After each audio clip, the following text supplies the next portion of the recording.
then going to the barbershop, sitting around. That's why it's crazy we chose the name Klippah Talk. I was about to say, I ain't that. It's a nice little remark. Inside of him exists that man. You got to get out of that comfort zone. I think that's it. All right. Well, welcome to a special, I'm going to call this one a special edition of Klippah Talk. Today we have Mr. Wesley Jackson and Mr. Fred Peace. And due to the situation that took place this week in Charlotte, we felt that it was important that the people understood the importance of the law and also the officers who enforce it in the situations that they face, because it's their job. So we want to have a conversation that can answer some of the questions and hopefully form a bridge over the situation that we have between the Black community and law enforcement. So we're going to start off today. I would like for each one of the gentlemen to give a little background. If they don't want to go into, I don't want them to mention the locations in which they work, but I would like for them to explain what they do and what part of law enforcement they operate in. So we're going to start with Mr. Wesley Jackson.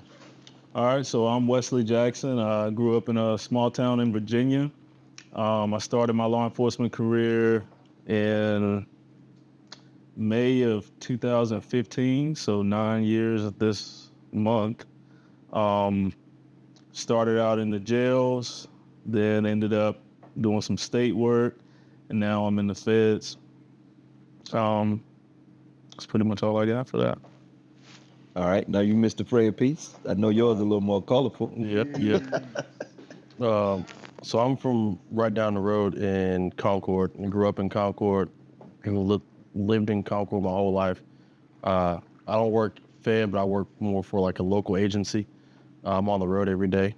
Was hired in June of 21, but was sworn on the road after going, through all the classes and whatnot in January of 22.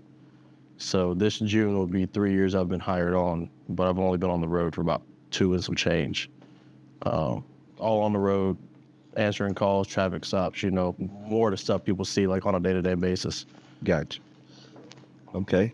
Now, my question is, do you think that the interactions, you saying from the inside, what do you guys see like the interactions in the Black community as far as, we know that you guys oftentimes are ridiculed, disrespected, and things of that nature. But do you see that sometimes do you think the temperature is set by the approach that some of the officers have when they deal with people that live in our communities? Do y'all see that a lot? Or would you say that you guys reap not the benefits, but y'all reap the lashings of what officers before you have done, and then when you walk up, then now you get the brunt of what a bad officer did? I would say it really depends on the interaction and the reason for the interaction on how it ends most of the time, right? You got where back in the day there was like a particular approach to law enforcement, like how law enforcement officers approach situations, but I don't think it's the exact same today. I think a lot of times the approach is it kind of it's based on social class more so than skin color. So like I think the way officers interact with impoverished community is a lot of times different than the way they interact with a suburban community. Does that make sense? Yeah, a lot of sense. So I don't think it's necessarily skin color. And like I have gotten it more from Black people than white people in terms of the backlash and stuff like that. So I don't know. I think the approach really is based on like the types of individuals you deal with. I'm not saying it's always right, but like if you're dealing with a dude that's just thugged out, your interaction, or that community is just thugged out, the interaction with that community is probably going to be different than it is with like even Black people in like a suburban community. Okay. You get what I'm saying? Yeah. So I do think some of it started out with the way policing was in the beginning, but I think it's changed now a little bit. It's changed, actually, not a little bit, but way more than it had been in the past. But I mean, it does suck to get backlash from Black people in like the community, especially when you are a Black person trying to do the job and even help Black people. I think Fred, cause Fred in the streets every day, so he'll look at it, not really look at it different, but he'll be. I think that question was good. The answer you gave was good, cause I never looked at it like that as far as the difference in the person.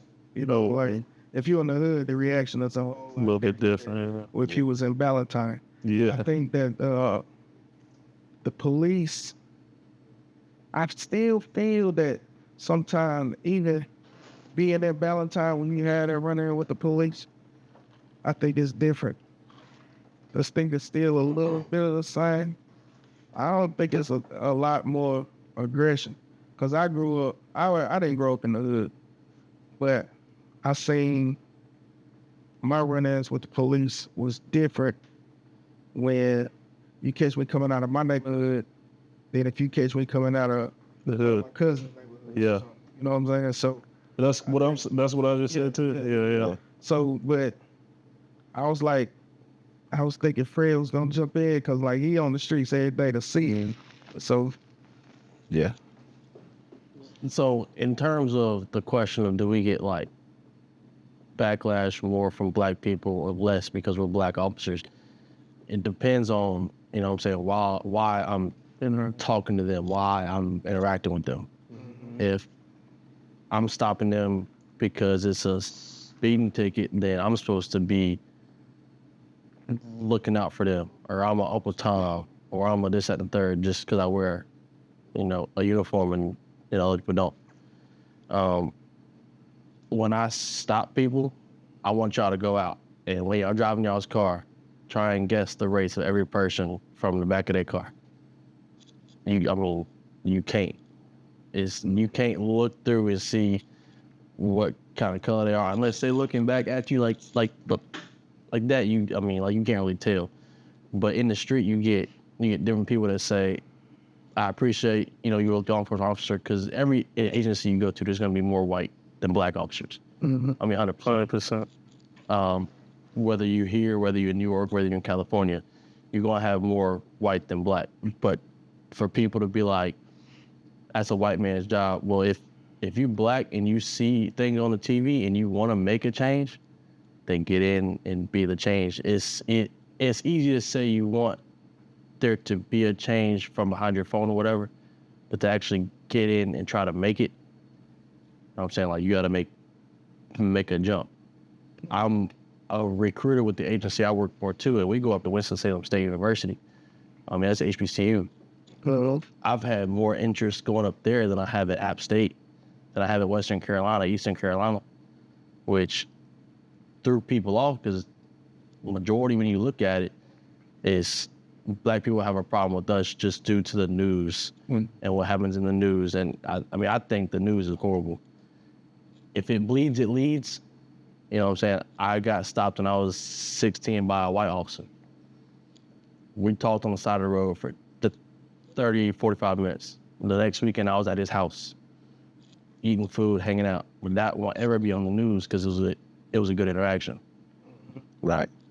Mm-hmm. So, with that being said, I look at it from the perspective as well. Like, we see the reels over and over when there's a tragedy, but you never see the reels of, like, the example that you just gave. We never see the cop helping the little expression, the elderly lady across the street, or you're not seeing the cop that's going to a Black person's house and de-escalating the situation. They always show the negative side of what you guys do. So I want to ask, like, when you saw that tragedy that happened, the 29th of this month, you gave me a call, and I wasn't aware of the situation, but I had mixed feelings. You know, like, first thing go through my head, like, how you doing? And the other officers that I know, how they're doing. Because, you know, everybody has a family. Everybody has somebody that cares, that loves them. But at the same time, you know, I'm looking at like, did this thing come to a head where like the black community, all this negative from the media, all the historical data that people read about, you know, with law enforcement and this and that, and the bad vibe that comes to our neighborhood when it comes to law enforcement. Like, it was a mixed emotion time for me because I felt for you guys' family. And then I'm looking at it from the other side, and I'm like, when you gave me a call, that was relief, because now I can sit and I can say, hey, let's build a bridge. So in hindsight, what do you think, like, from your perspective, how did you feel that situation got escalated to that point? You know, like, those officers, they're going to perform their job, and then this guy, what has happened that this guy has just went bananas, you know what I'm saying, and changed people's lives, changed the community. You know what I'm saying? Like, from your perspective, like, when you saw that, what went through you guys' minds? I'll start with, you know, we always hear of officer-involved shootings, you know, OISs in Texas, California, New York, you know, other states. But when it happens 20 minutes from where you live at, Right. and you got 4 officers died, and you're a cop too, like, that's really close. Right. That's really, really close. So, like, you get the thoughts of, like, is this for me? And then, you know, you get your family thinking, like, is there anything else you want to do? My uncle was a cop for 16 years. He gave me a call and was like, you need to get out now. Like, you need to stop. Because, I mean, it's just getting worse.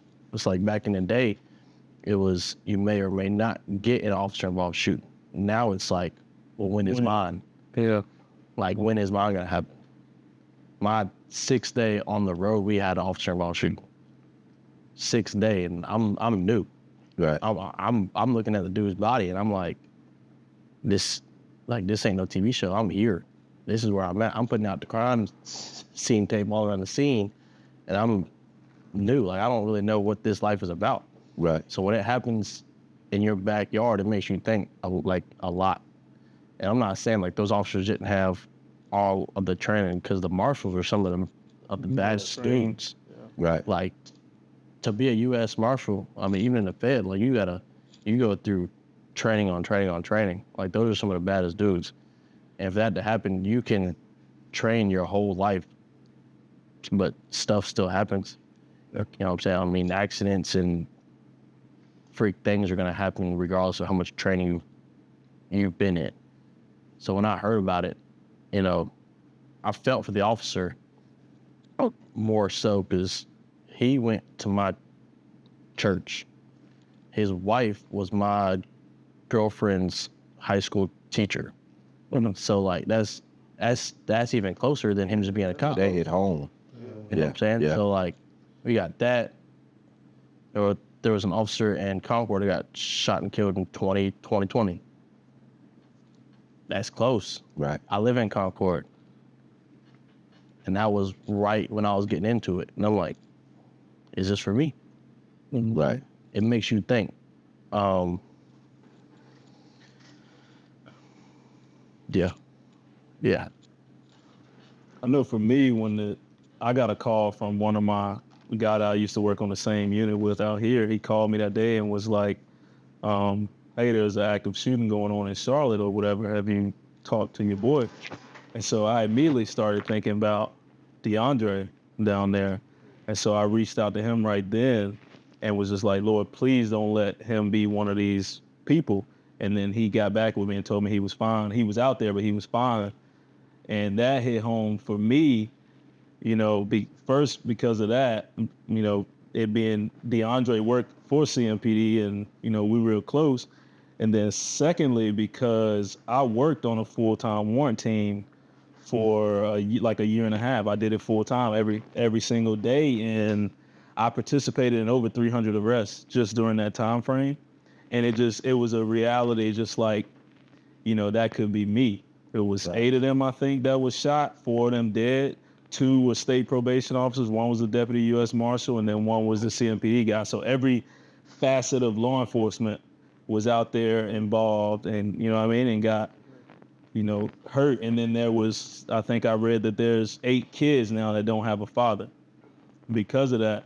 And so that hit home for me. And I go out with the marshals all the time on arrests and stuff like that. So that can be me any day. And I got, kids at home and a wife at home. But I understand too that every day that I do leave for work that I may not come home, but I'm going to do everything that I can to try to go home. But with that situation, the marshals, like he said, are the best trained for arrests. You ain't going to get much better than the U.S. Marshals, but there's still going to be things that's going to happen that you cannot control. Like you can't control that if you go out to arrest somebody, they start shooting at you upon approach. You can't control that. You only can do what you can do in that moment to try to prevent further deaths to your team and even to him. But in my opinion, he chose to, everything that happened that day, he chose it and it led to everything that happened. I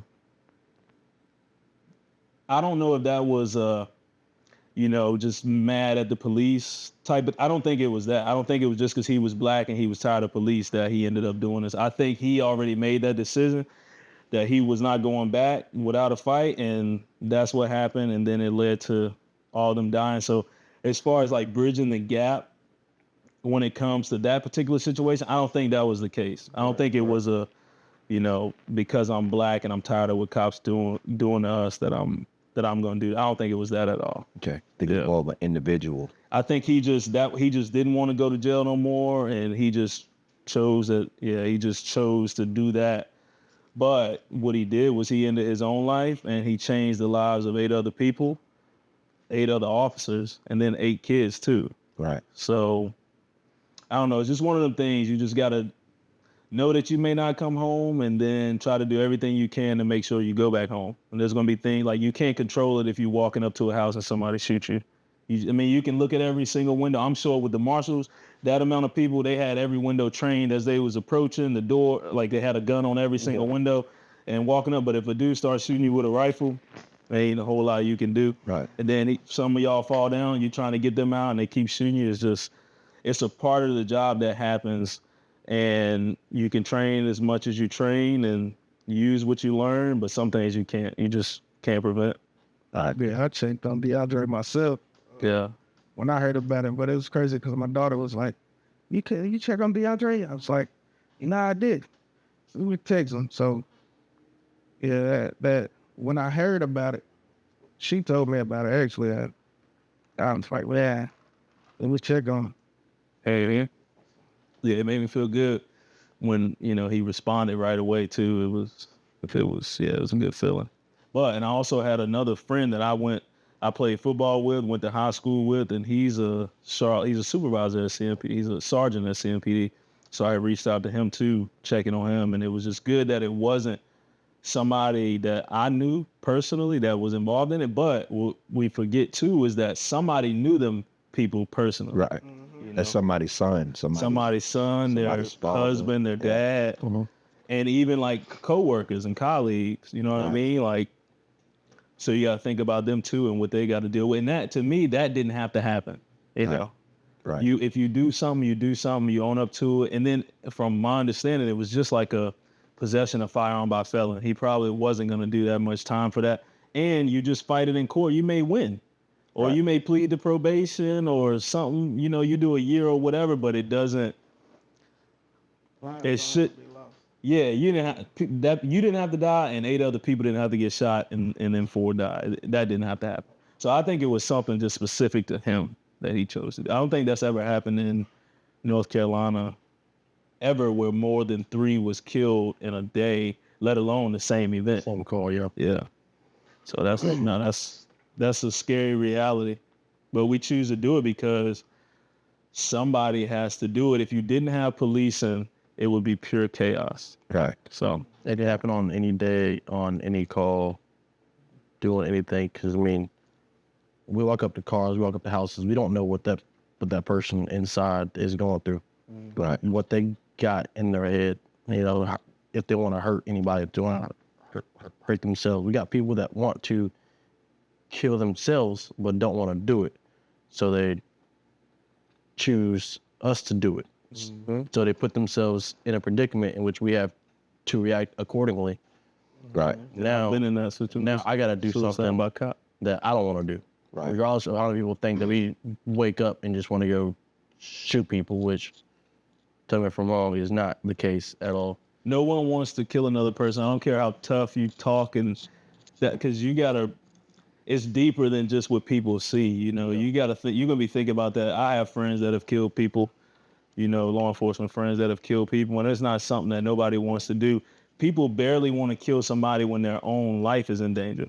Right. So imagine, because the narrative is that cops wake up and want to. And I've been in one officer involved shooting, and one of the people at the house even said to me that I came there just to shoot, but that wasn't the case, or whatever. So I don't know. No one wakes up and just be like, yeah, I just want to shoot people. It just don't happen. And you may have one out of millions that might do that, but that normally ain't the case. And I think people forget that your life changes forever when you have to shoot something or somebody. It could be a dog.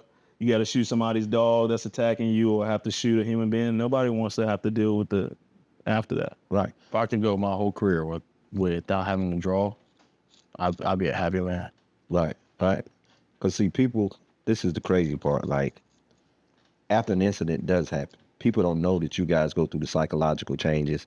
I know there was one officer that I was speaking with, and he was telling, well, you and I talked about it once too, Fred. Like, you guys have to go seek counseling a lot of times. Like, you have to go to a professional, and they have to walk you through it.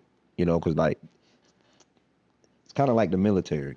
A lot of people think guys go off to war, they do what they do, and they come home and they live a peaceful life, not knowing that the sounds, anything that reminds you of that situation, not only can trigger you, but it could also cause you, to go into a slight depression and cause, other avenues of your life to be affected. Like, you draw away from your family, you draw away from your friends, So like, people don't, this is why I felt this was important, because now you guys can share your stories, like what you go through when they show these negative things on TV, make it seem like they glorify that the murders, well, not murders, but the situations that you just explained. Like, nobody wants to go in and just shoot.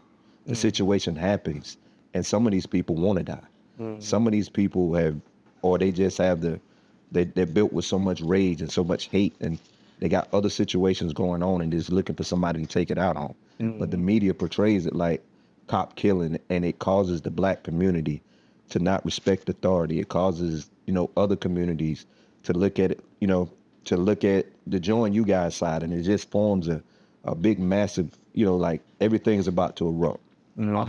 So I'm saying that to say this, like, describe in your own words, like, what it's like when you go out and you're doing your job. You know what I'm saying? Just let people know that you're doing your job, and your job is no different than me coming to the shop or a person going into a plant. Your job is no different. You just have more responsibility. You have, your job is more, you're taking more risks. It's more dangerous. You know what I'm saying? Like, in your own words, just describe what it is that when you go to a house that you desire, or you go to a traffic stop, you desire. You're not going to just say you're the worst person in the world. You're going to do a job, and that is apprehend. Or you're going, to let this person know, hey, you can't do that.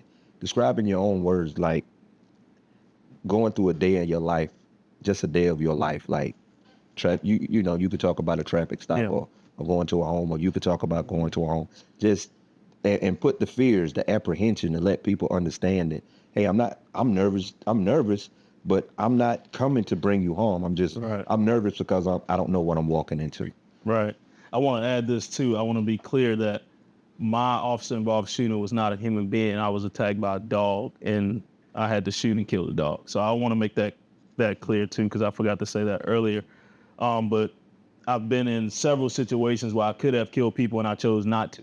Right. I felt like there was, whether it was distance, a dude with a knife or whatever, I had distance, and I ended up not having to. But you got guys that face this stuff every single day, and the majority of the time they do not shoot either the animal or the person. So we have to remember that too. A lot of people think that every time you're in a situation where you can shoot something legally or justifiably, that we do it.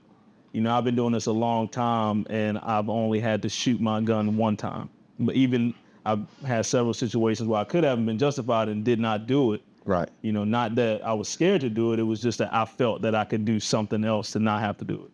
So I wanted to make that clear. And then as far as like the day-to-day stuff, like when you're going up to a house or when you're going to arrest somebody, honestly, what I want every time is if I'm going to arrest somebody, I want the person to just come to the door and then we put handcuffs on them, and that's just it. Right. I don't want to have to fight with you because that's going to increase the risk of me getting injured, you getting hurt, or somebody else getting hurt.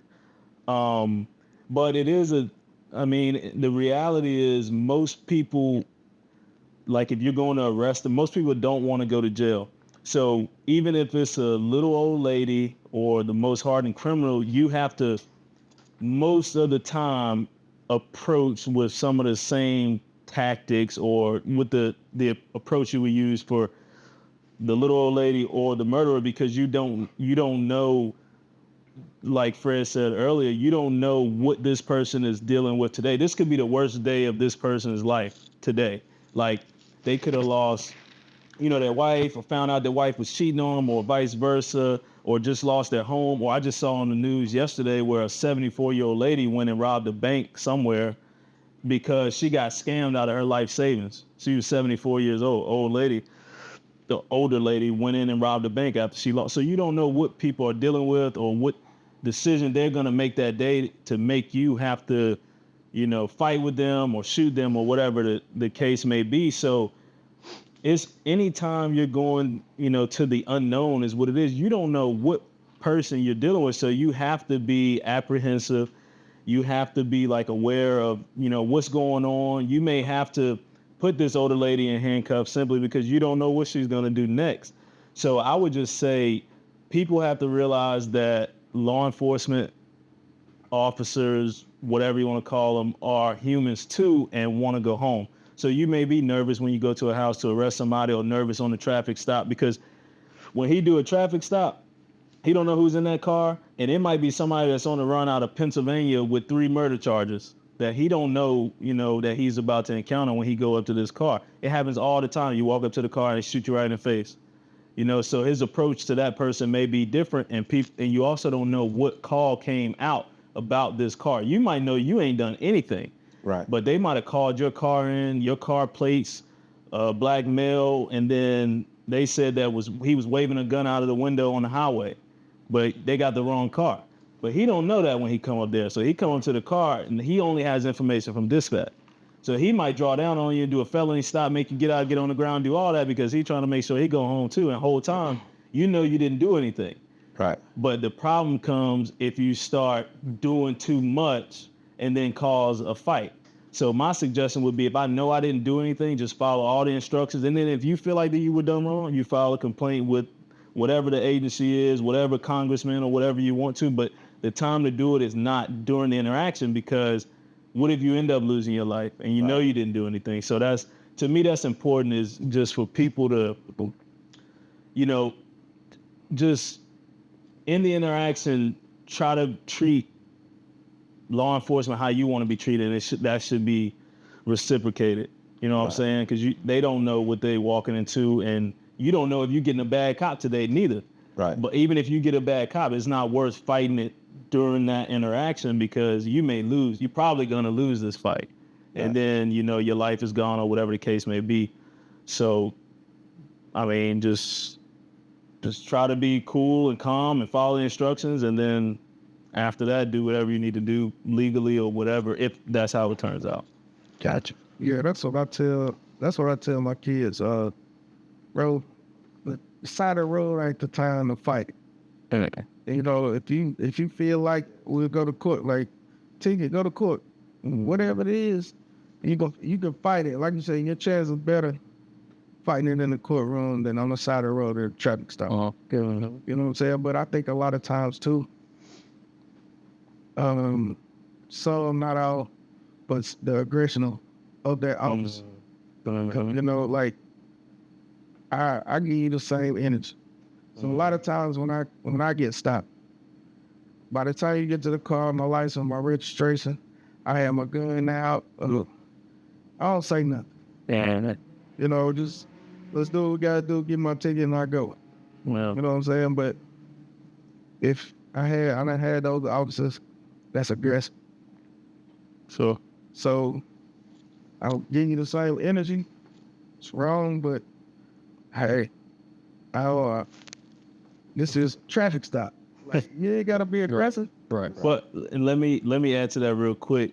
You mentioned like the aggressiveness of the officer. You're gonna get that. You just like you're gonna get not from everybody, but you're gonna get that in some interactions. You're gonna have some bad teachers. You're gonna have some bad preachers that do things with kids and stuff that they ain't supposed to. Teachers, same way you're gonna have people at McDonald's that ain't gonna treat you right.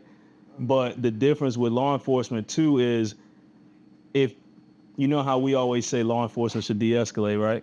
But you play a part in that too. I play a part in that too if I'm on a traffic stop, because if the officer comes up and he's tripping from the beginning, no need for me to add to it, because guess who's gonna lose in the end? If he hurt me or he killed me, Tony ain't here no more to do for his family. And it's all because of like ego a lot of times, but it's like we feel like, you know, you don't want to be disrespected, and then but remember that if it is a bad cop and he does something bad to you, you lose. You know what I mean? So it ain't always good to match aggression, because you do want to go home. Even if you get the ticket, you want to go home. You don't want to have to, you don't want your family burying you. And I'm not saying just shut up and take it. That's not what I'm saying. But the street is just not the, you know, the proper place to do it at.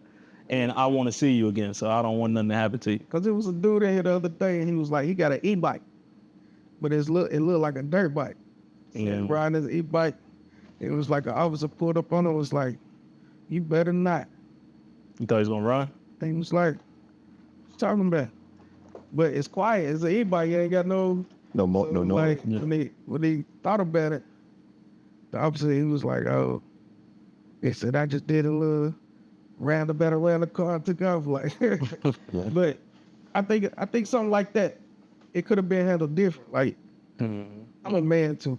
Right. So you just don't pull up on me and don't do that. And that was his perspective. And that shouldn't be the way, you know, business is done. But the reality is everybody is human, and you're gonna get people, you're gonna get cops that's gonna trip. You're gonna get cops that's power tripping or feel like because they have the authority, you can't ask them questions. Like you're gonna have, I'm not saying that's right. It shouldn't be that way, but it's gonna, those things are gonna happen. Yeah. You know, and it's up to us too to try to not engage in it, because once again, I'll keep saying this, I'm blue in the face, is you are the one to lose in the end most of the time. But you got a better chance of winning if you let it be what it is. And like you said, fight it in court, or you call a congressman or whatever, put it on, and that's when you can fight it. One thing I want to say, a majority is the whole purpose of this isn't just for me, or maybe even him to say that I back 100% of what cops do. Like, cops can do no wrong in the world. That's false. Like, there are definitely those cops in the world that ruin it for me and him. Okay. That whenever I'm out on a traffic stop, or I'm out, you know, wherever, somebody done seen something on the news or on Instagram, Facebook, whatever have you, that they don't like law enforcement prior to that. So now I'm at a disadvantage dealing with whoever because of something that they saw in California. That ain't got nothing to do with me. Right. That ain't got nothing. I don't agree with everything that law enforcement has done by any means. We all talk about the George Floyd thing in 2020. You guys, any cop, I'm not holding nobody on the ground for 7 minutes. Yeah. That's just not gonna happen. But in addition to that, the main thing that's put on the news, I'm gonna say this lightly by not trying to make it sound okay, was they already had him in the back of a car, and he was kicking out the door, and they got him back out, and then they put him on the ground. Mm-hmm. So I approached it as in, like, it didn't have to get to the part on the ground. If while he was in the back of the car, he was in the back of the car. But my man's kicking out the door, so now they got to pull him back out.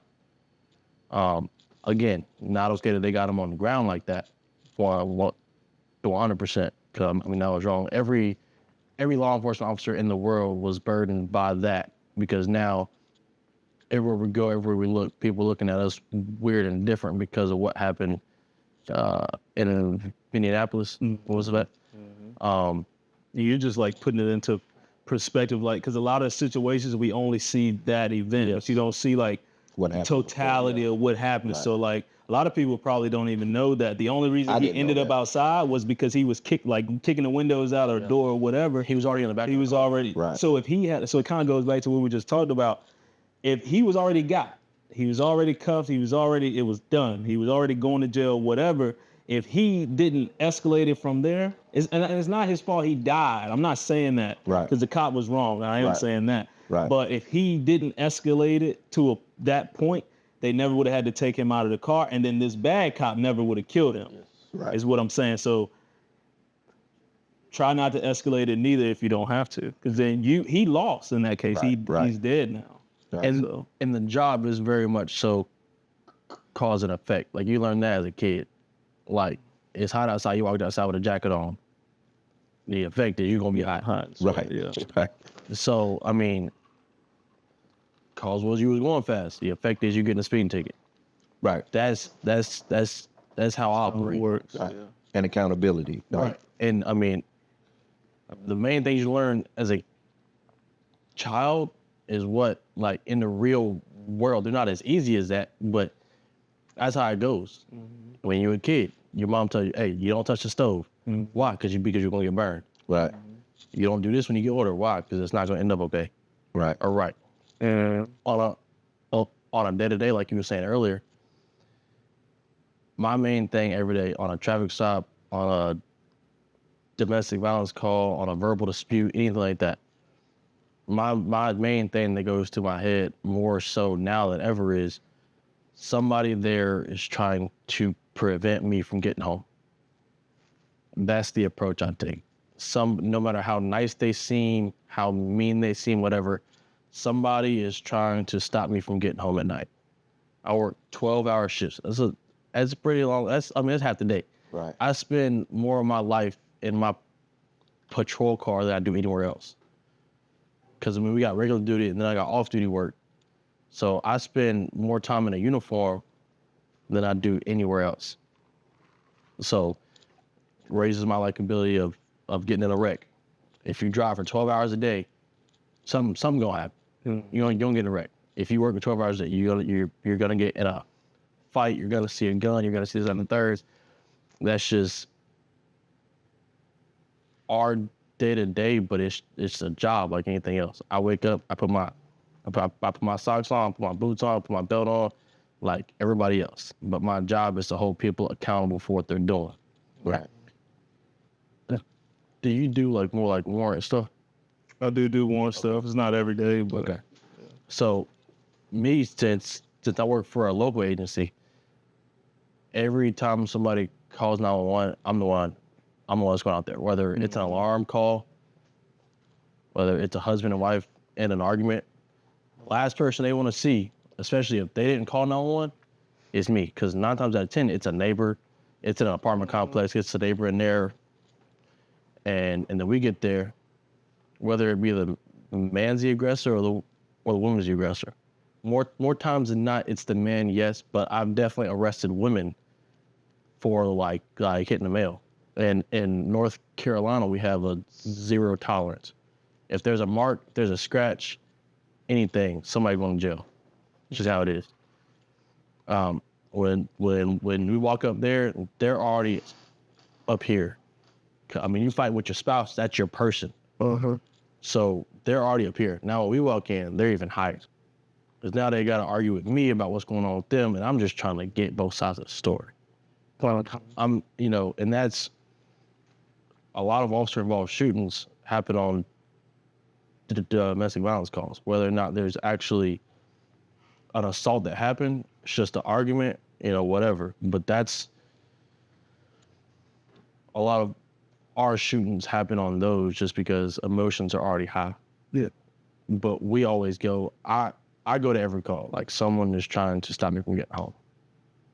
Every traffic stop, I don't know if they got a gun under the seat, a gun in their hand over here. That's why when we walk up and people was fidgeting or whatever, do something third, I don't know what you going for. I don't know what you got, what's under your seat right now that you need. Why is your license under there? Why is your registration under there? Why are you going under there? Right. still like I'm not scared per se, but I'm nervous as to like what you got going on. Why don't you already have your license? Right. All I need is really your license, because with your registration, I can pull up everything on my laptop. I can pull if you have a weapon that's registered. If not, we don't know.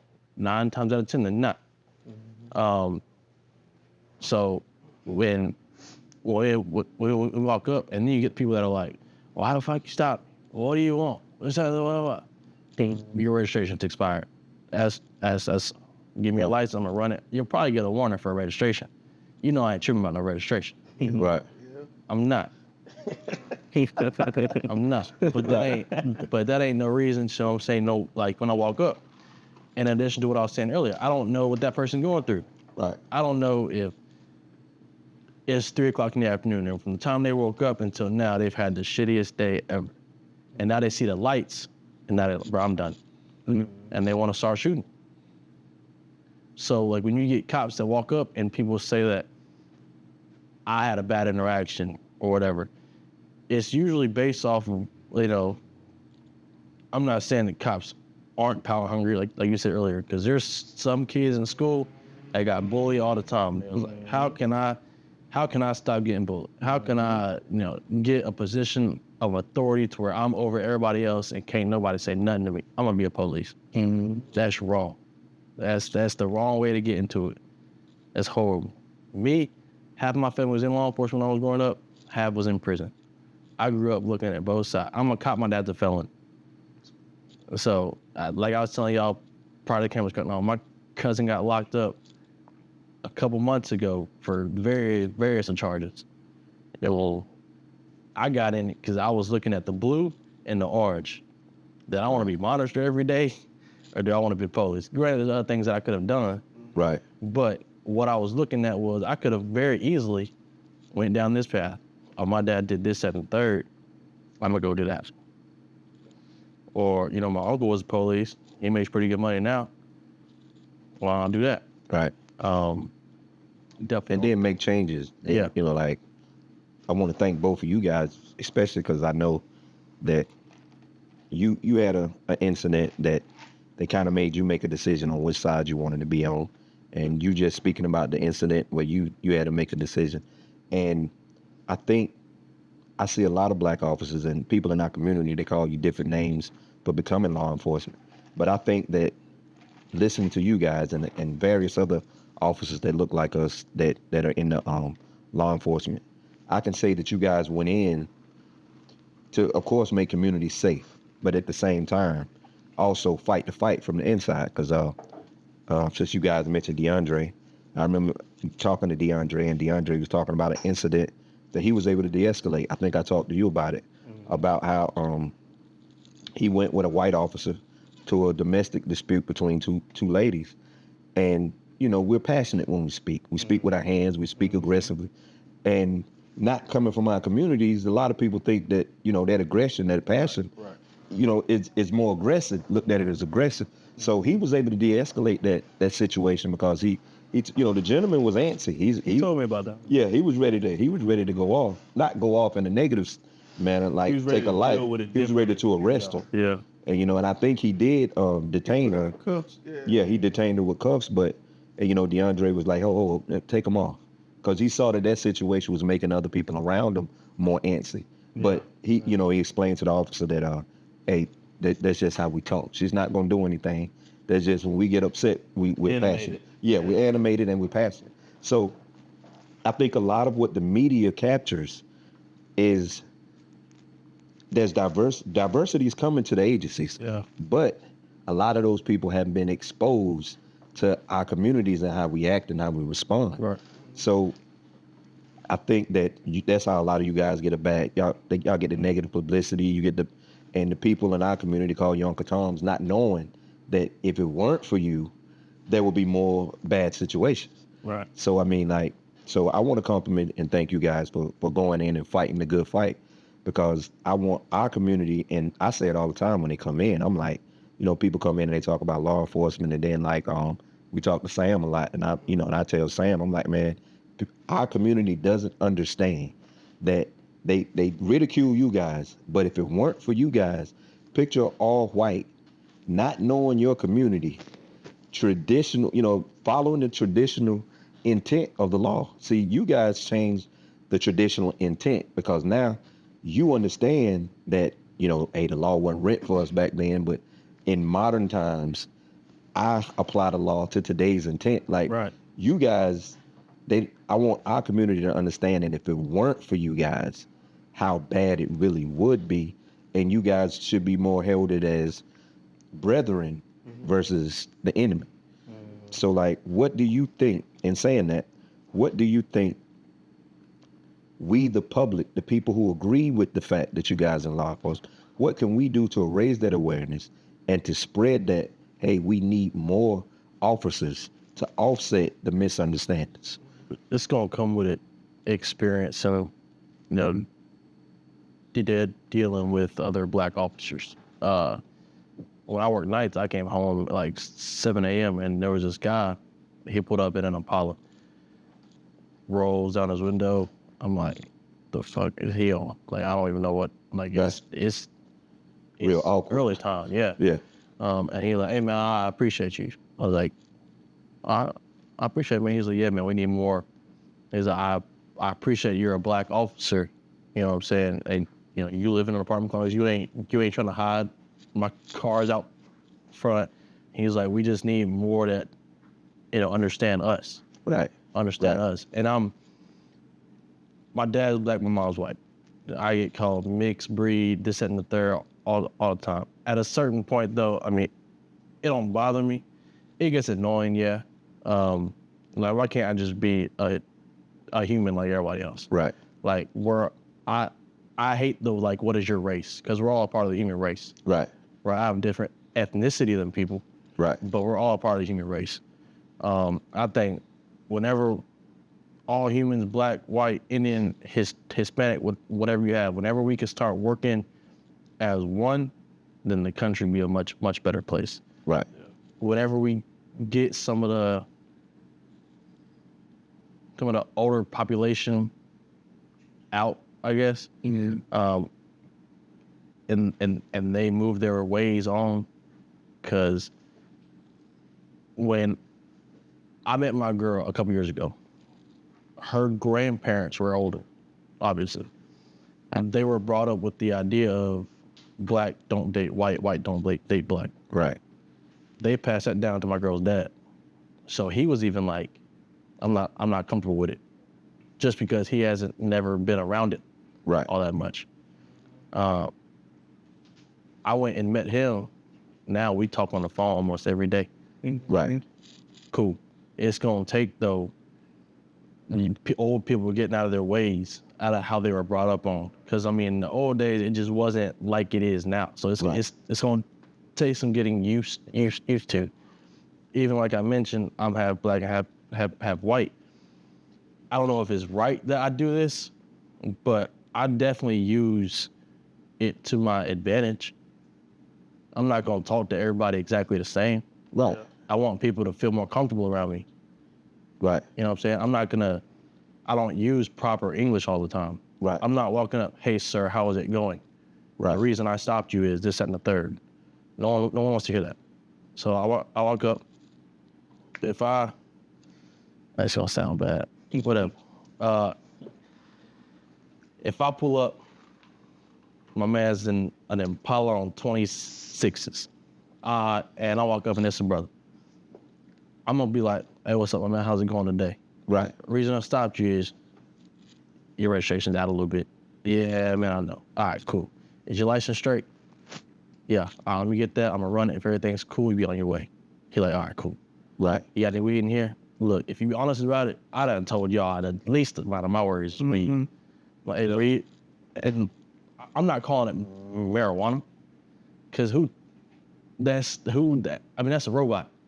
Hey, Right. man, you got any weed in here, man? You got any bud? You know what I'm saying? They're like, yeah, I got a little bit in the back. All right, how much is a little bit? If you lie to me, I'm gonna charge you. If you straight up, I'm gonna take it off you. I'm gonna send you on your way. 9 times out of 10, if you talk like a normal person, not like a robot. Right. If you engage with them, engage with people how they used to being engaged with, then they'll be cooler with you.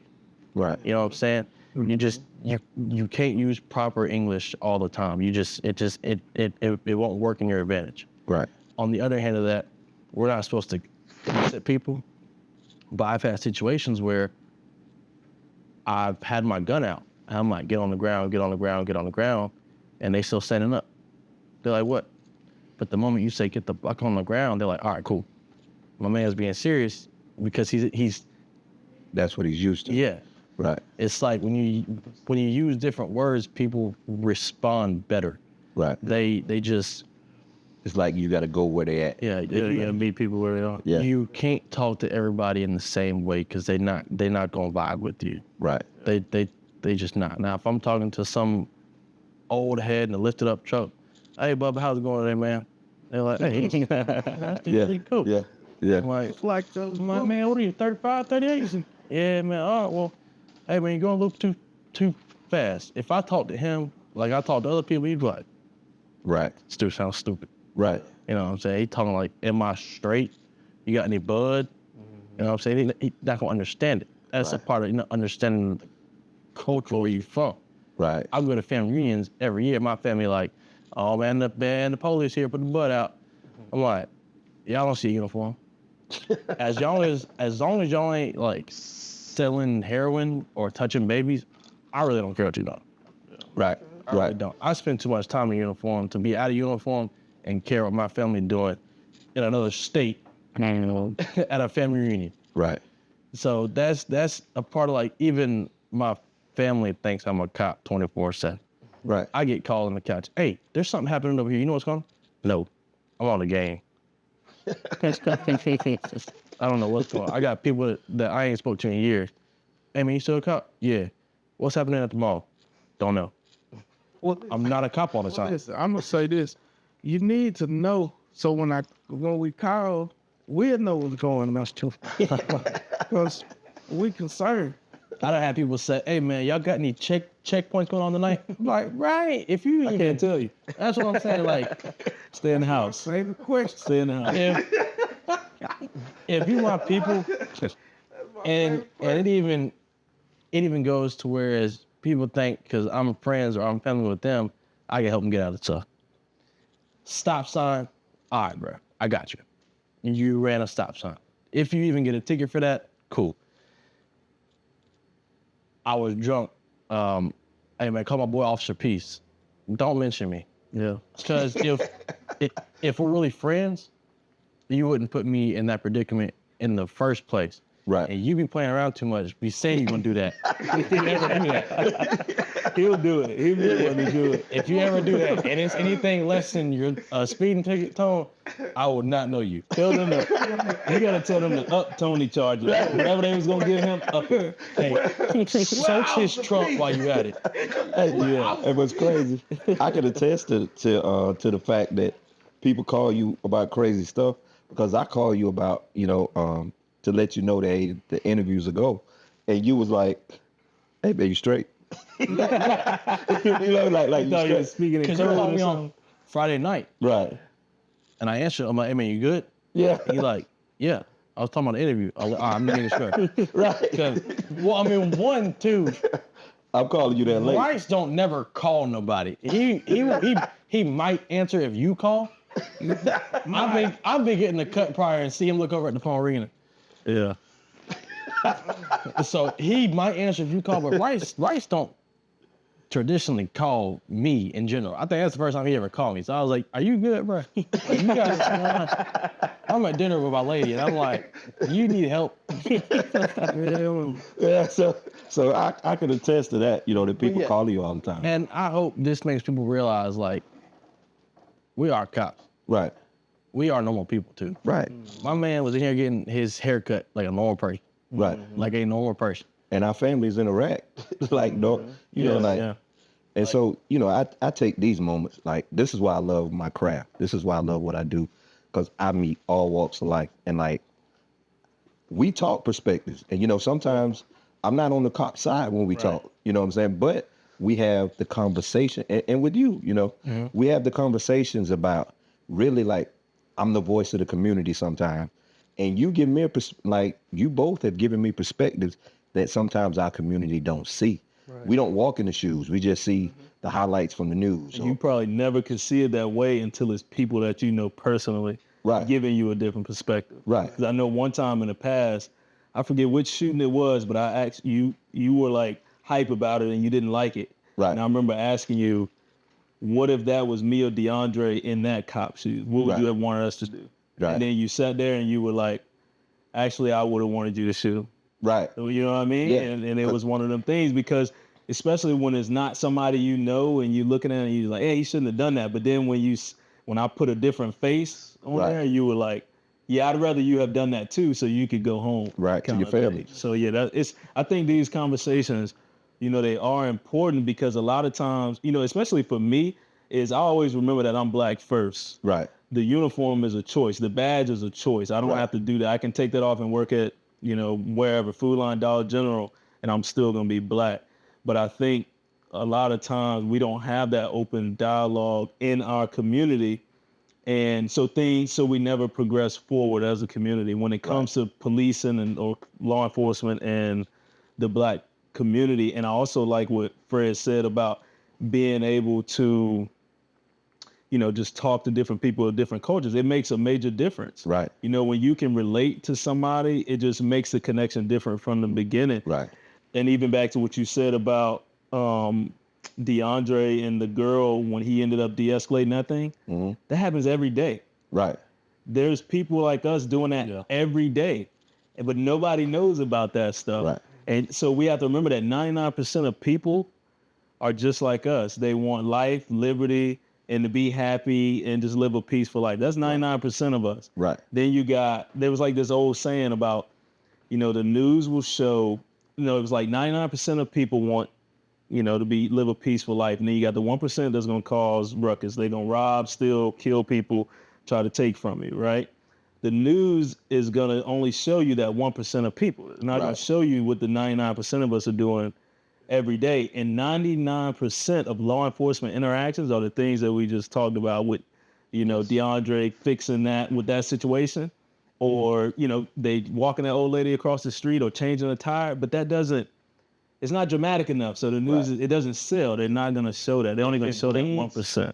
If it bleeds, it leads. 100%. If we have to do something to which something has to happen and it bleeds, it's going to be at the top. Yeah. It's going to be all you can see.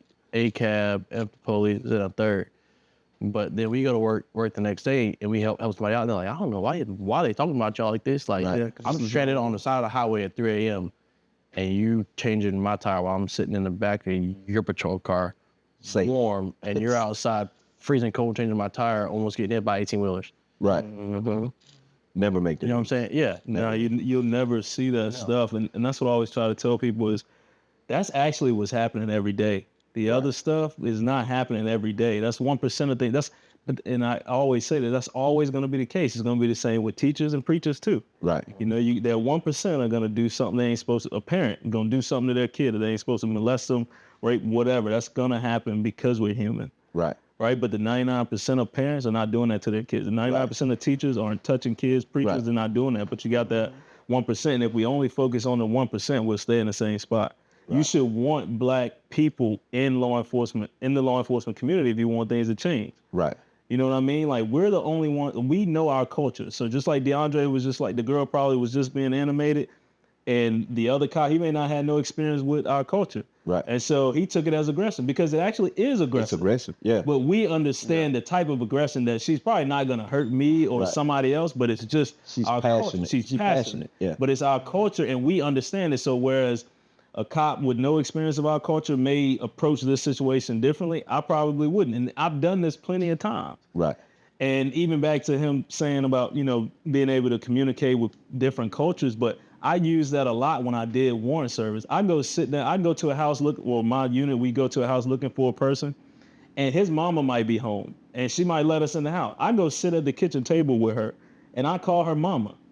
I'd be like, Mama, you know, whatever, Jimmy got this going on. He got a warrant for this and that. You know, we need to I need to know where he is. So you don't want something to happen to him out there in the street. He on heroin. We don't want him to overdose, but I can put him up somewhere. He got another second chance to get clean. And I would just talk like how I would talk to my own mama. Right. And you know what that mama would end up doing? She'd walk me right in that back room and she'd tell Jimmy to get out that closet and come on up there and we take him. So Right. it makes a difference. But if I come in the house and I'm yelling and screaming, you know, doing the most, then she probably ain't gonna want to help me. But that minimized us having to fight or even shoot this with this individual. You know what I mean? Now you just want mom on your Because side. I'm sitting there, I'm like, hey, mama, you know, such and such got this going on. We need to take care of this. It ain't going to stop. We're going to come here every day. We're going to be looking for him all the time, blah, blah, blah, the whole spill. And she don't want nothing to happen to him neither. And she's comfortable with me. Right. So she go right back there and get him because it ain't going nowhere. The warrant's going to be there. It ain't never going nowhere. So that's a big thing. And it is difficult for somebody who don't know the culture to try to interact with the culture and you don't have an understanding of how to get things through to people in the culture. So it's important. You should want your kids. We need to stop telling our black kids to not get into law enforcement. That is not going to help us. Right. The more of us in there, the less the interaction, the negative interaction based on skin color will happen. Because it's hard for me to be mean to you because you're black, because I'm black. Right. You know what I mean? So we just need more of us in there. A lot of that starts when they're young, and they use police as fear. Yeah. You better stop. I was about to say. I'm gonna call. Yeah. There go that police officer. We all hate that. Yeah. Everybody likes that. I'll be in the grocery store, you know, I'm trying to get some food. I'm about to go home. I'm in uniform though. And this little kid acting out. And mom's like, he gonna arrest you. He gonna put you in handcuffs. And I'm like, you just automatically now, for the next couple weeks, that's in his mind. I'm only here when he's in trouble to arrest him.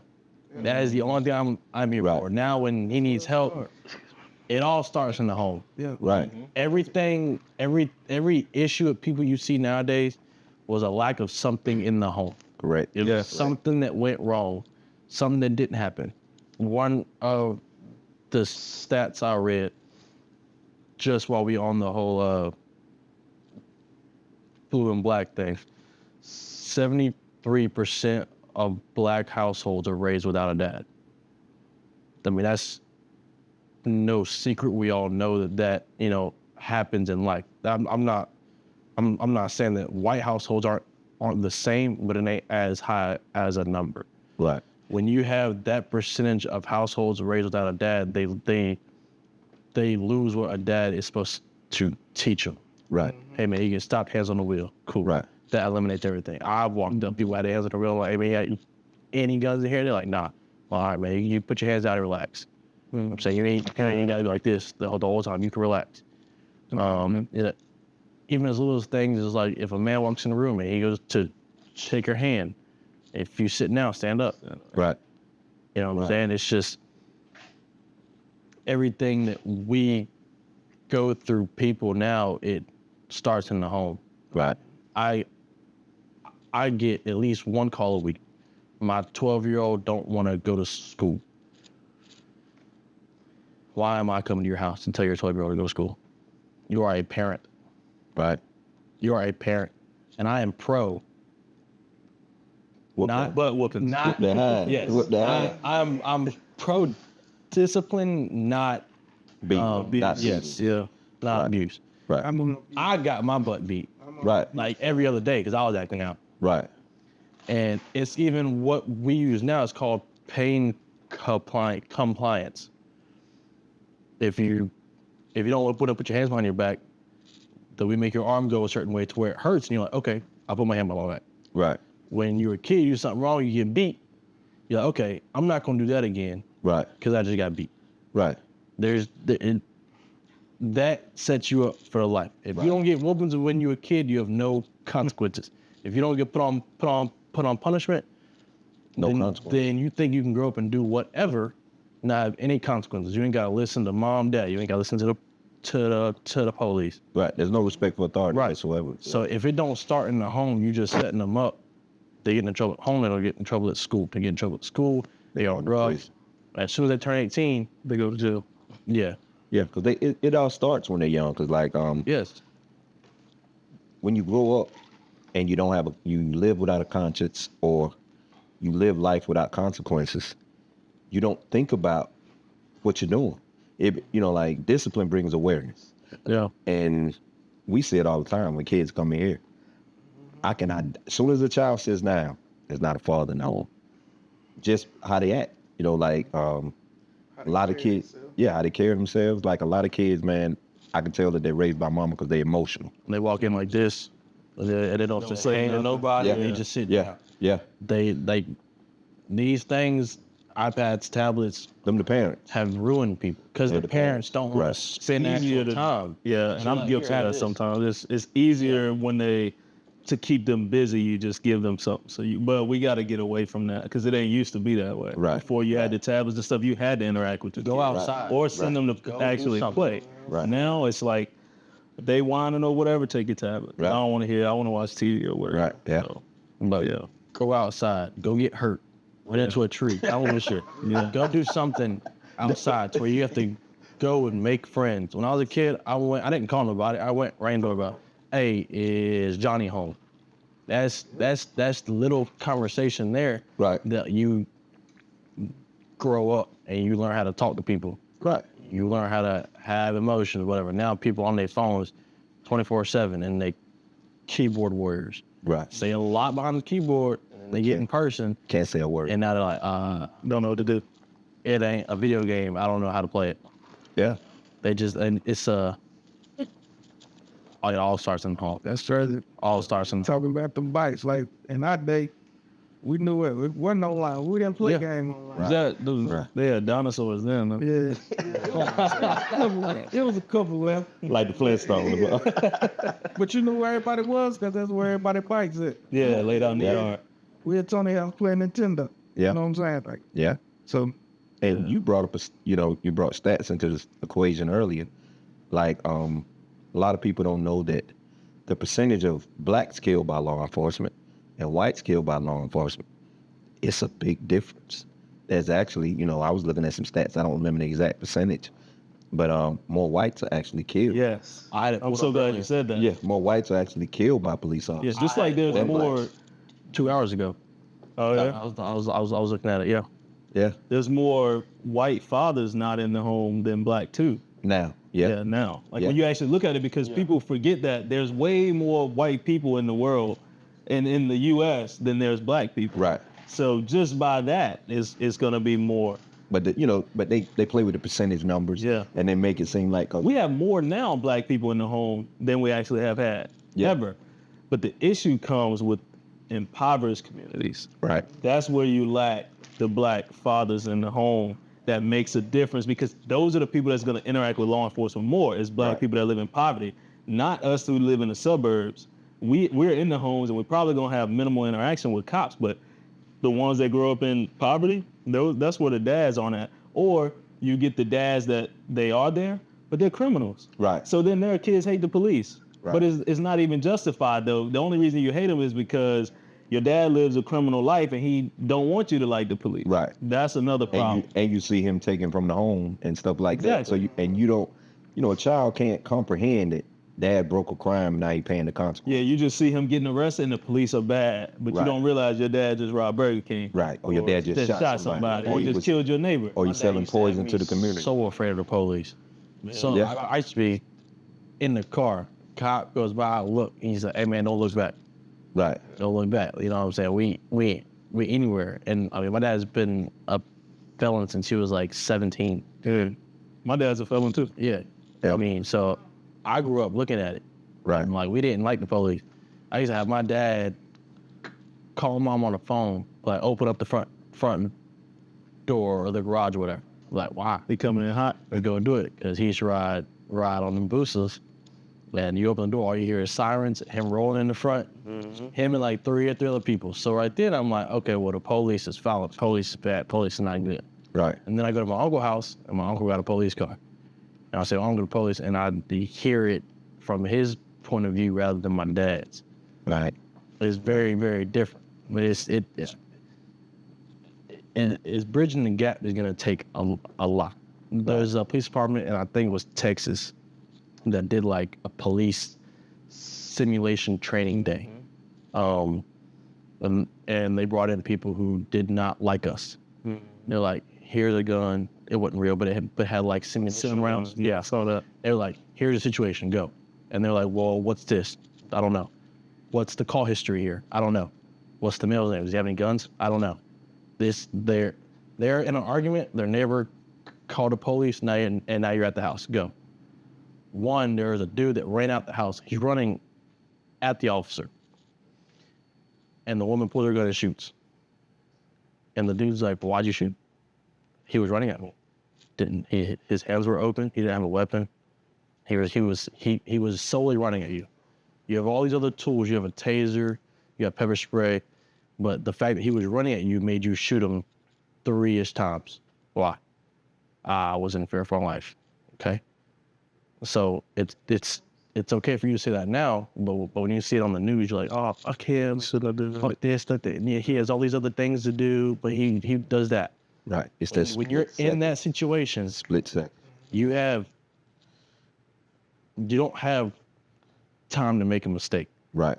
Yeah, the critical You thinking make a is choice gone. now. Yeah, you don't have that critical thinking part of your brain that's no longer working under stress. It's only like training and things that you know, which for a civilian is gonna be survival. So she was scared. He's running at me. I gotta shoot him. So she just shot him. But people, I think everybody should have to take one of them courses. I've watched those, and I'm like, that is, that's a really good thing because it puts you in that situation, even though it's not the real thing, but it's the closest you can get to not like actually shooting at each other.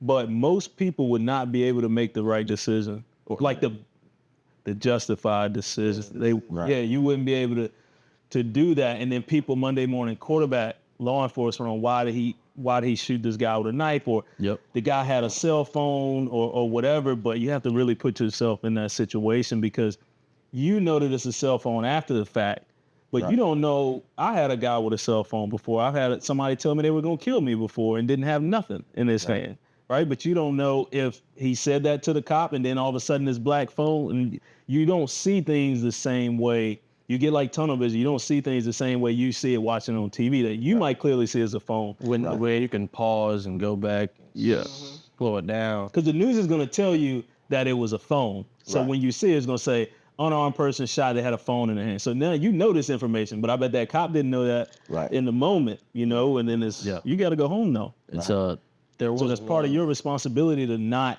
invite that, too. Don't say, I'm going to kill you and then bring out a phone or whatever the case may be. There was one on there with a phone. Dude had it like in his waist.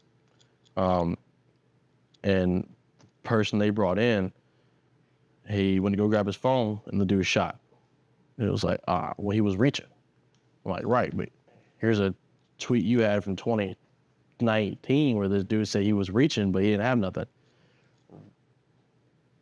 Reaction always loses to action. So if I wait to see you grab your gun and have it here, I'm not going to. Right. I'm not going. You shot.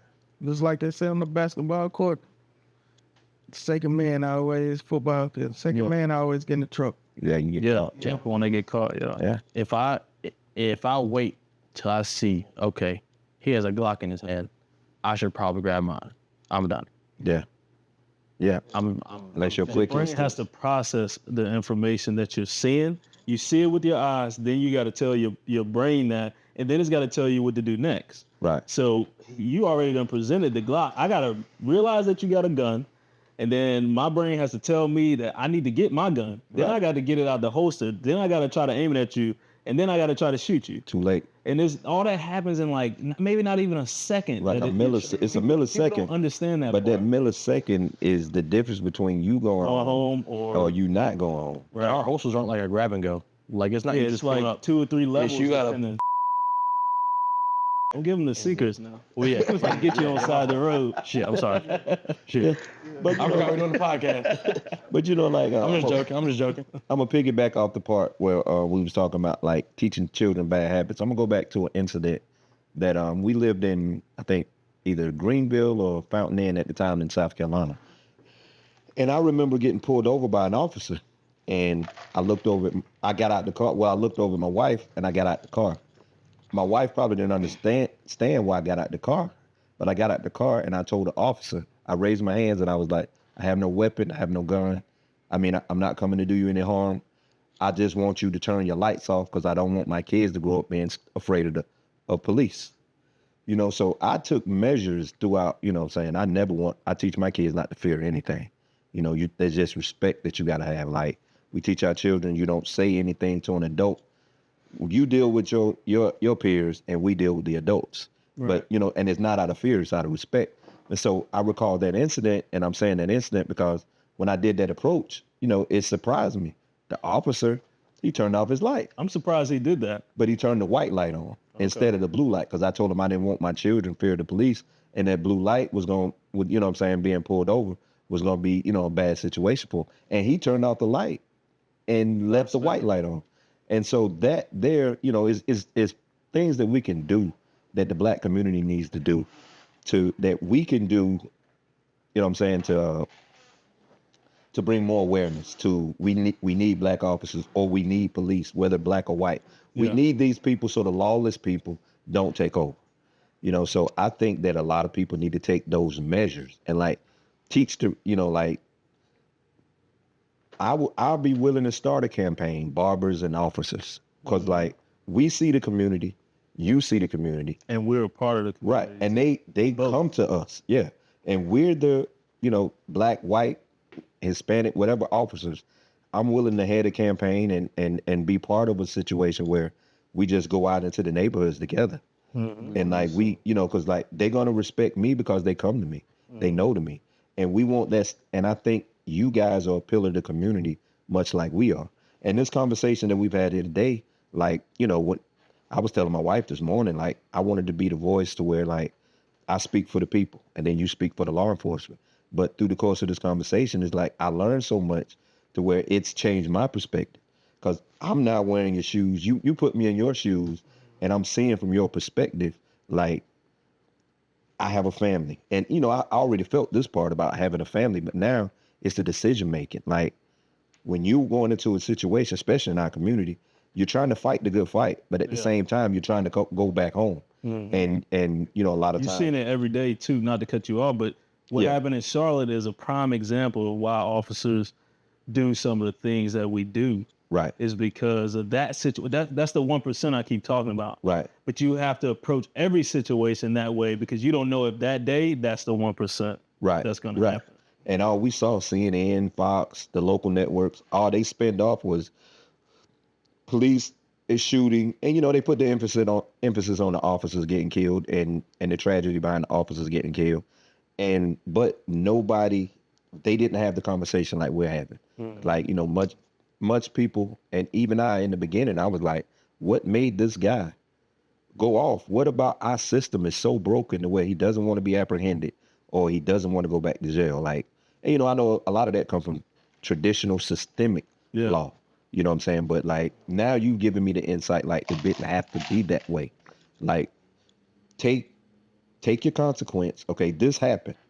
And because this happened. Didn't do it. Right.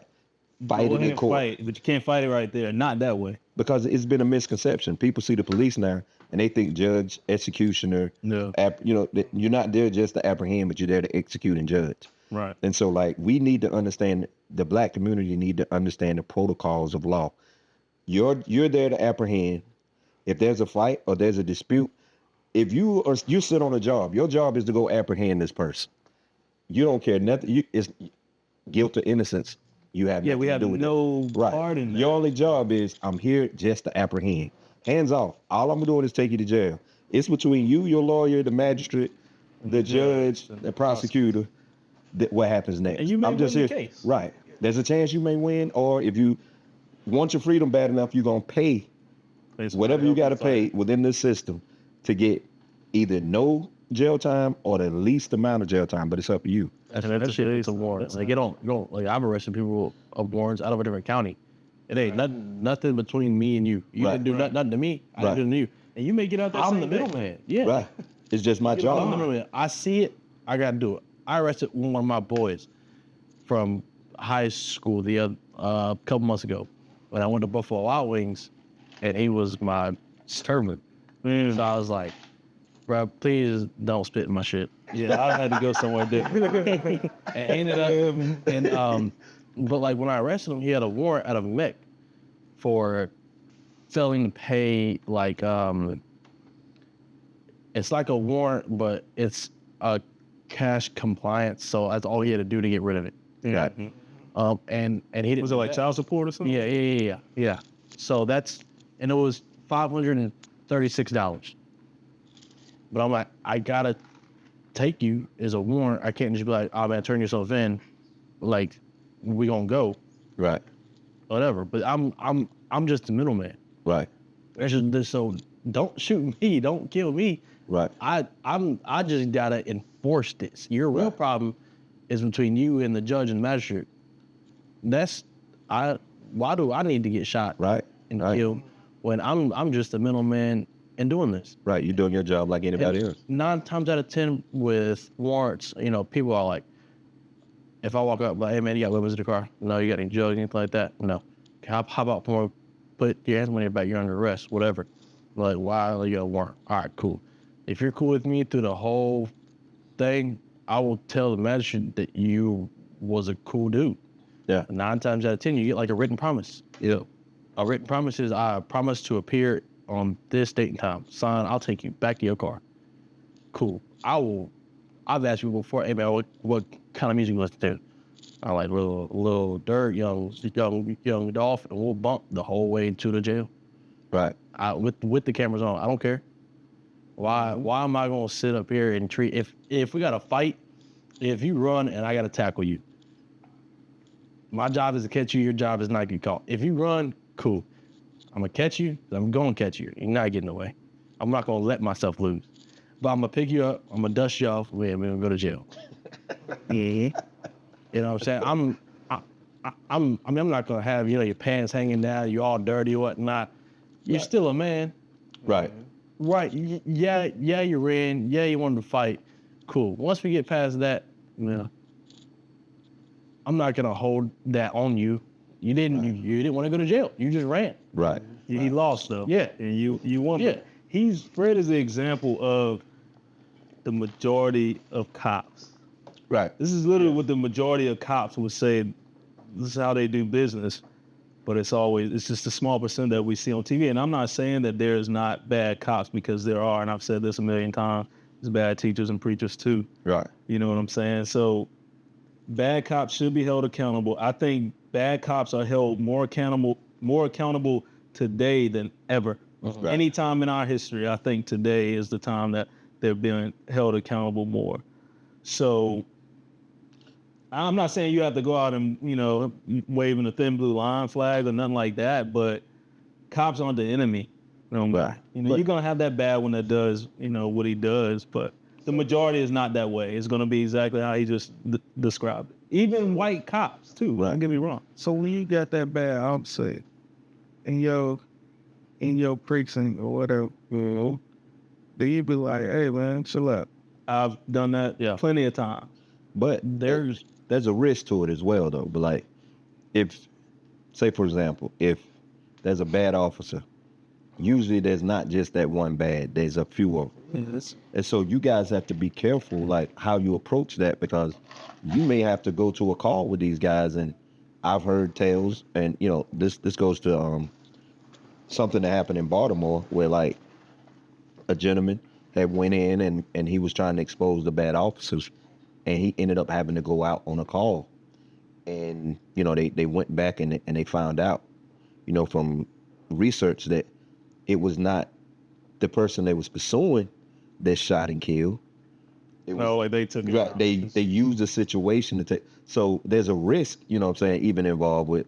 So that's why I say you guys fight the good fight, because you're on the inside trying to change things, but at the same time, you got to be mindful that you work with these guys. Yeah, and that's rare. That's rare too, that situation. I'm not saying that doesn't happen in like these podunk towns, these like smaller towns or whatever, but the majority.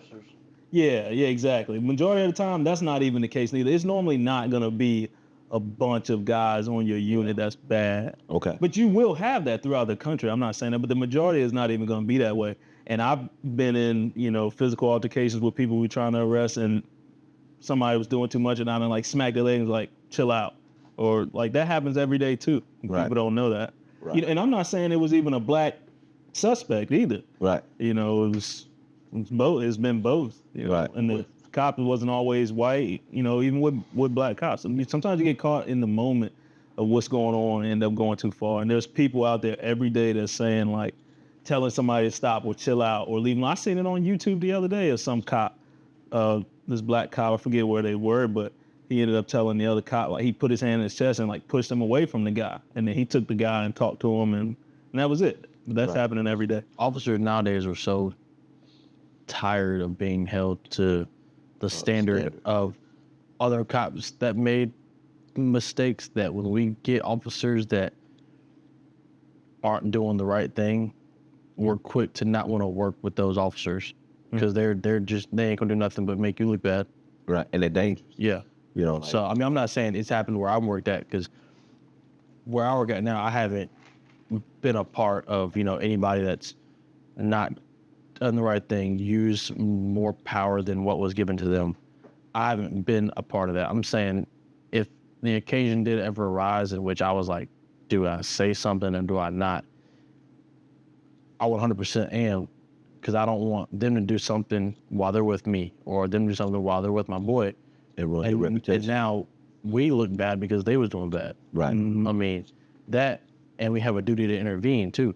Yeah. And if we don't, you liable to lose your job and go to jail. Yeah, that came after George Floyd. Yeah. I mean, that was a thing before, but a lot of agencies started requiring that down now. George Floyd. So like, we all have policies that say that you have to now. so if you're an officer and you're doing something to Tone and I'm just watching it, You could be I'm held to fire. the same charge that he may get. Right.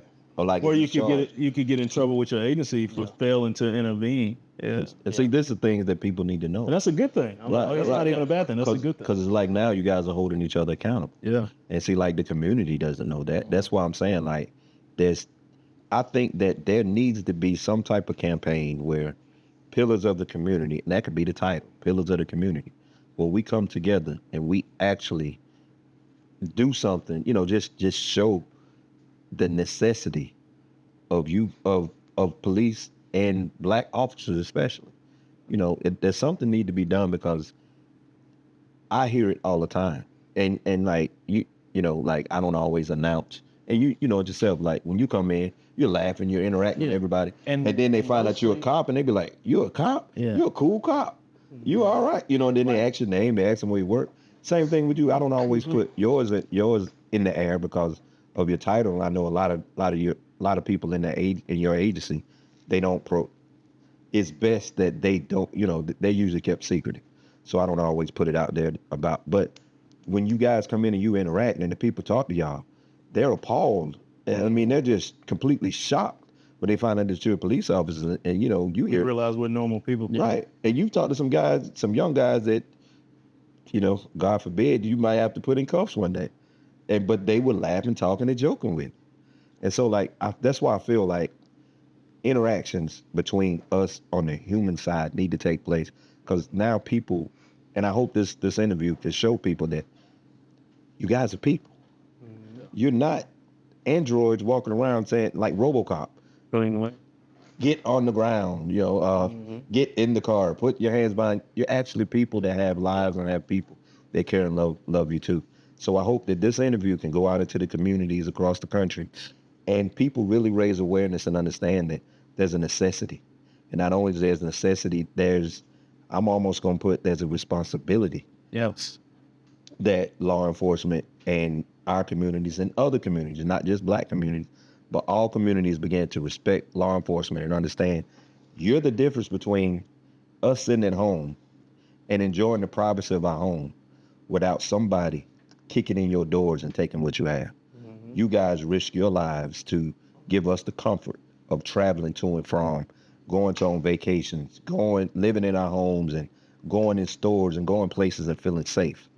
And so I wish that there was, you know, we can devote more time to it, but I know you got to get to the family and you got to get back to yours, and I got to get to mine. I got to get the. One thing that you just said, I don't even really mind if people respect what I do. Right. Just have a little better understanding. Yeah. Those are exact thoughts I was just having when you were saying that. Where I'm coming from, what I have to do, what I'm thinking about. Right. On a traffic stop, you may think like, he just stopped me for this. But I'm thinking about so many different things while I'm walking up. I'm getting out of the car, getting worried about getting hit by another car. I'm walking up, watching the brake lights, wondering if they're going to put it in drive and skirt off. I'm walking up, I'm wondering if they're going to have a gun sitting right here as soon as I will pop and go. All that stuff is going through my head. So when it turns out okay and right, I'm like, shit. All right, cool.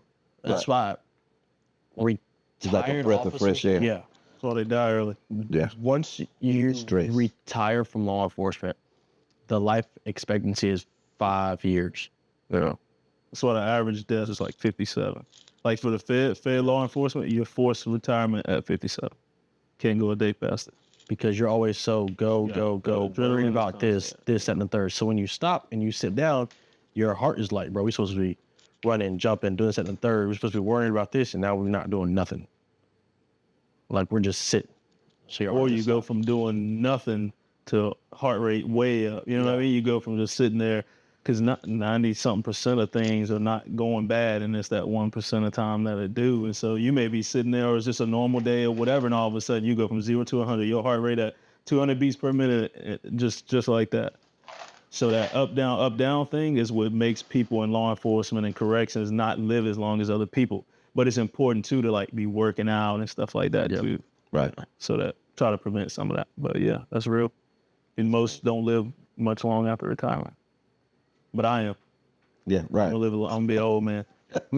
Of course, both of you guys gonna be old men. And you know, like I wanna give y'all guys much love and much respect for coming to do the interview and you seeing the importance of having this conversation, because that conversation, I came to work the next day and I was talking to Tony about it. I was like, and I told him what your uncle had said, and I was like, I think this is something that we really need to do. Yeah. Because I mean, like, it's too many things are happening. Like, our community is out of control, number one, because people don't want the police. And so that's why our community is the way it is, because we don't want any authority coming into our community, because the criminals have given us, like you were saying, both of you, what you were saying about your dad was, you know, your perspective was you didn't want the police, you know, and so that's the wave that go through our community, because like the experience that they've had because of the activities they're involved in, and they're teaching no police in our communities, no snitching. You just saw somebody breaking this man's house, and you think that it's snitching because you got the crook out of your neighborhood, but then that guy breaks into your house. Right. Now your family, your wife, your daughters, and God forbid that thing can go from a breaking and entering to a rape to a murder.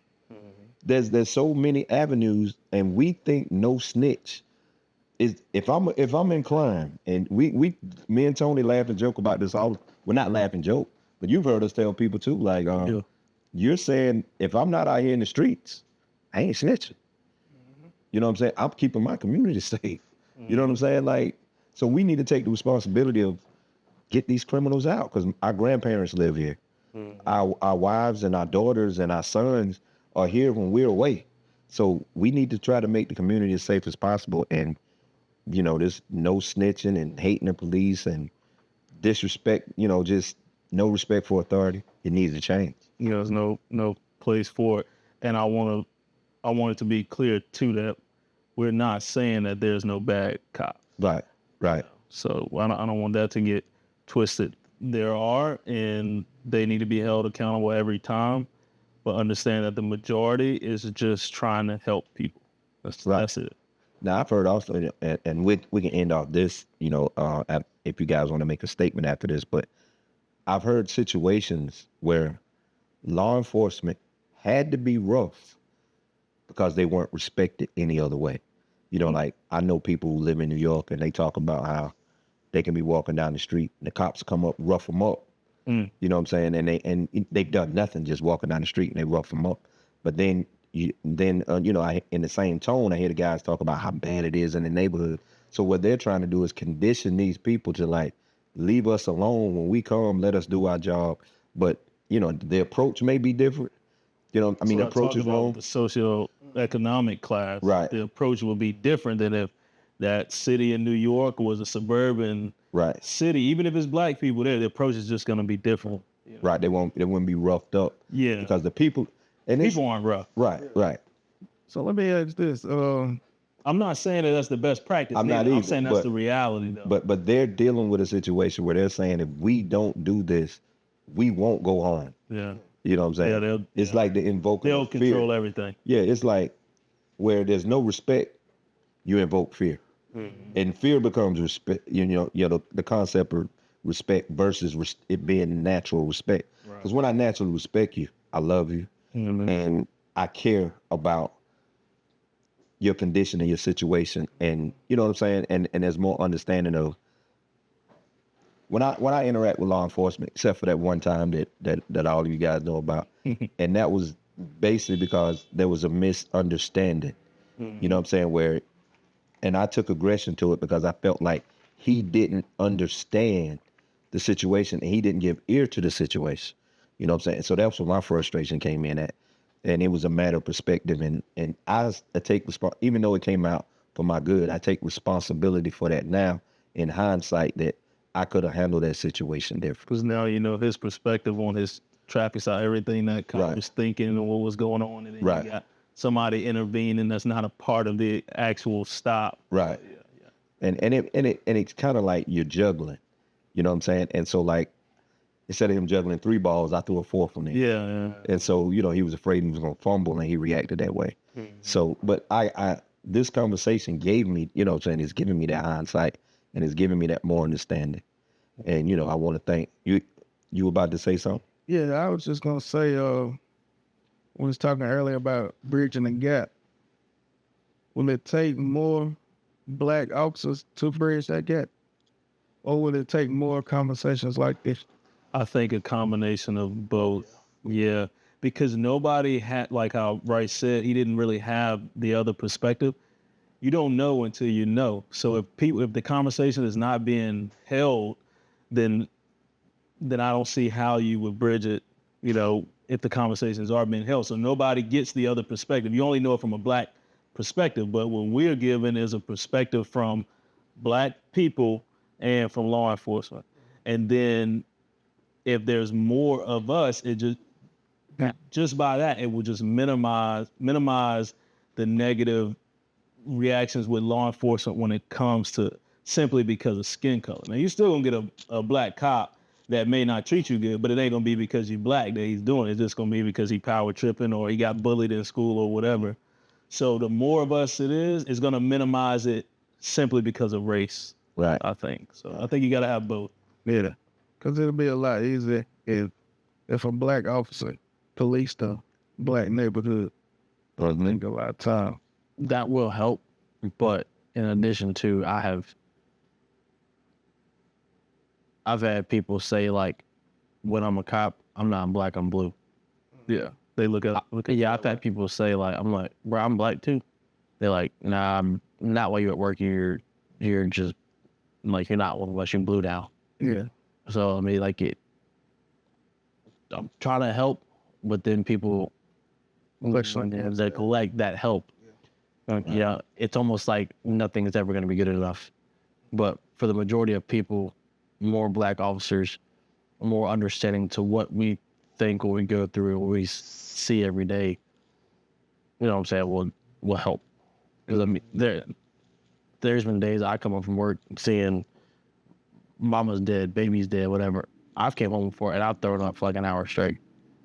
When you see a baby get hit by a vehicle and drugs, something about that people not supposed to see. And that messes with you.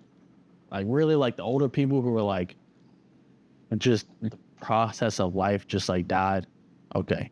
But you're not supposed to see, babies died, wrecks and like bodies mangled. Mm-hmm. If people had to see and go through what all we had to see and go through, they'd probably be like, all right, I'm not gonna keep giving Leos this hard of a time because they got a lot of stuff. We go on traffic stop, call to call, traffic stop, wreck. Now I'm a marriage counselor. Now I'm telling you what you did wrong. Now I'm at a 20-person fight. I'm breaking all that up. I'm getting hit. I don't know who hit me. but I'm putting people in cuffs. I'm doing this in third. Now there's an alarm going off. Like, I'm so many different jobs within my one job. I've never been married. Yeah, I'm a marriage counselor. Right. You feel me? Probably substance abuse counselor too. Yeah. Yeah. I'm Addicts. I'm everything. Like, I'm a suicide type counselor. I'm like, man, you don't need to kill yourself. Yeah, people love you. I don't know nothing about this dude, Right. but I have so many different jobs within my one. So you wear more than But- one hat. Yes, but people would just think that, and the people that don't like us think I'm an asshole cop. Good. I'm like, there's so much more than giving you a ticket for going fast. Take it for something you did. Yeah. I'm doing so many other things that you have no idea about.